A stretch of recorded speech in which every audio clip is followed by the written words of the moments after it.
nyuzini kutipezatu kumene kunena kuti Gangata ndi zonena kuti wawina mlandu uja wachisankho ku khoti ku Lilongwe. Akunenatu kuti iyeyo ndi amene adapambana chisankhocho kugonjetsa MP uja wa chipani cha MCP. MP amene anapezeka zoti analilalira mpaka na kukafika kwa mayi Anabel Ntalimanja chisankho nkuchikhasula kunena kuti yayi ndi zoti pamene popo sizinaende pabwino chikata khoti lagamula kuti Gangata ndi amene anawina chisankho chimenechi.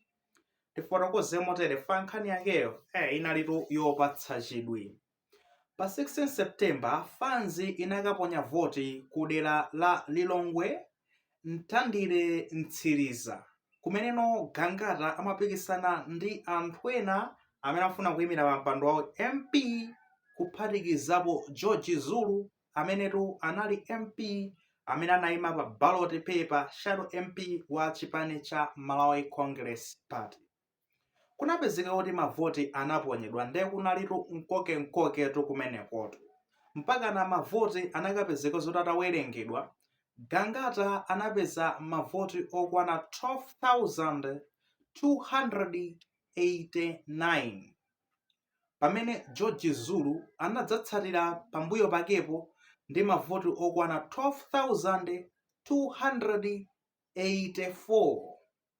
Mukhoza kuona kuti no gapu yomwe inalipo panasiyana ndi kuti no ndi mavoti okwana 5 enieniwa. Gangata anapeza kuti no 12,289 pamene George Zulu anapeza mavoti okwana 12,284. Nkoketu kamajene kake kagapu yake kanali kochepa kwambiri mavoti 5 okha amene anapezeka kuti makosana amenewa anasiyana. Kujatu anapezeka kuti analengeza kunoti Gangata ndi amene wapambana pa chisankho cha pa 16 September 2025. Kunadzatsatirano George Zulu anabwera kumadandaula kunena kuti ya sizingateke kuti Gangata awine amene iyi wabera chisankho sizinaende bwino chani tikufuna mulongosole zinthu kumekiko sitingalole zonota amene iyi awine chani ndana bereka dandalo lanu bwinobwino taperekani dandalo lanu bwinobwino osati kunena kuti muzibwera kumango challenge chani dandalo athu ndilonena kuti kunali mavoti amene anapeze kuti anatchulidwa kuti ma void votes kapena kuti noti mavoti amene pokachonga paja wina amakachonga zake chichonge chija chimakadutsa mizere kwa pezeko chakagunda mu boxing kubwera ndi kuti enawo amapezeko ara akachonga pawo jene papita muthalika amakakhwacha pachakwera nkhope yachakwera nkukakhwachapo khwacha kuifufuta nkhope yacha ma void votes amenewo ndi ankakwana 400 chakuti. George Zulu anakhala pasala mavoti okwana 400 chakuti akhasulidwa kunena kuti no sawerengedwa chifukwa chonena kuti sanavotedwe bwino.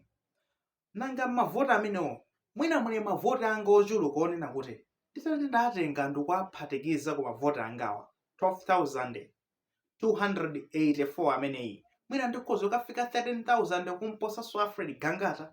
Ayi apapa ndi kuti yani sizikuyendapo bwino yani sizinaende bwino pamenepo.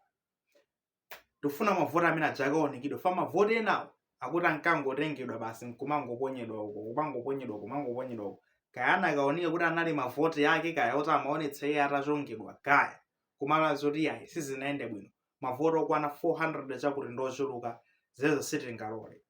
Kumatu lamulo ndi lamulo nanga sameka ananena mavoti mukamakavota muonesese zonena kuti simukadutsitsa chichonge chani mukadutsitsa tikaiwerenga imeneyo ngati void vote posatengera zonena kuti ma void akakhalapo angati kana komano ikawerengera kuti ndi chani void vote.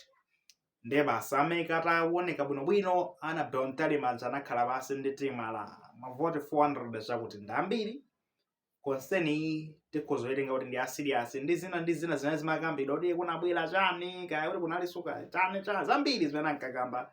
Kunapezeka zonena kuti chisankho chija anangoganiza zonena kuti no basi tachikhasula tachipanga nullify pa chizungu pamenepopo kunena kuti basi panopa chisankho kumeneko kuti kachita kupangisaso kachiwiri.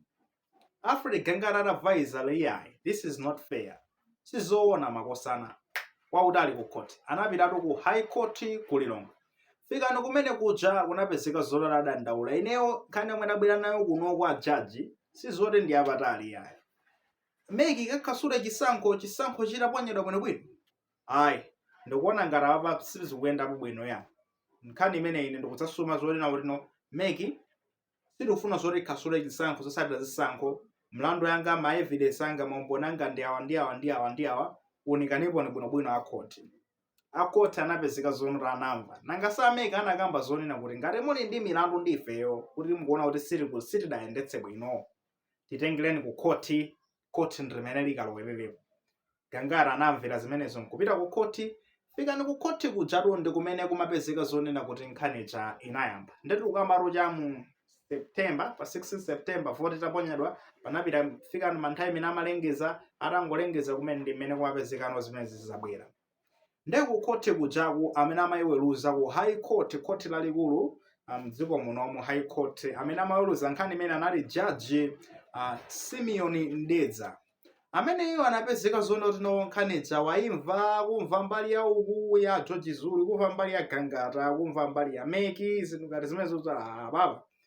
Wapezeka kuti no wapanga chigamulo chake kunena kuti ataonika mbali zonse akunena kuti no chigamulo ndochionera kuti no chisankho cha pa 16 September 2025 zotsatira zomwe zinatuluka kudera la Lilongwe Mtandire Mtsiriza kumeneko zotsatira zakezo za pa 16 September 2025 ndi zimene zitengedwa kuti no ndi zotsatira zolondola.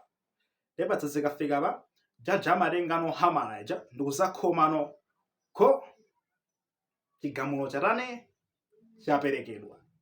Kani zaketo ndi zimenezo. Meki musaonongeso ndalama zaboma kupita kukapangisa chisankho, zotsatira zake ndi zimenezozo. Zotsatira zake ndi zitino tikunena kuti ndi zomwezo zosiyana ndi mavoti 5 izo posatengera zono aleka ma void votes analipo angati mavoti amene anaonongedwa. Zotsatira zake ndi zimenezo ndipo no zimenezo ndi zimene Meki kwenera ivomereze.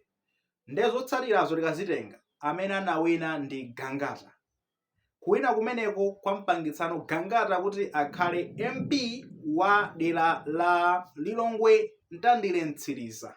MP wake ndi Alfred Gangata. Akula liso dzina lina Luluwani nangoliva kumena kuti Alfred Luluwani Gangata. Mkulu amene iyi tikukamba suzono lini nduna yoyang'anira za mdziko, Minister of State kuno ku Malawi. Ayi mmene motu ndi mmene zayendera ndi kunalibe fans ngati ya Gangata fale ndi ake amene amamusapota anthu ake. Fans dai kusangalala kumene kuchire pamene pa mwaipula bwana ndi mwaitha kwambiri. Zambirimbiri zimene zimachitika ku court anthu kuvina ndi tudi. Muli maganizo pa nkhani imene ngati muli nawo ayikeni mu comment section koma kwaika muonemekezaso maganizo anzathu akuti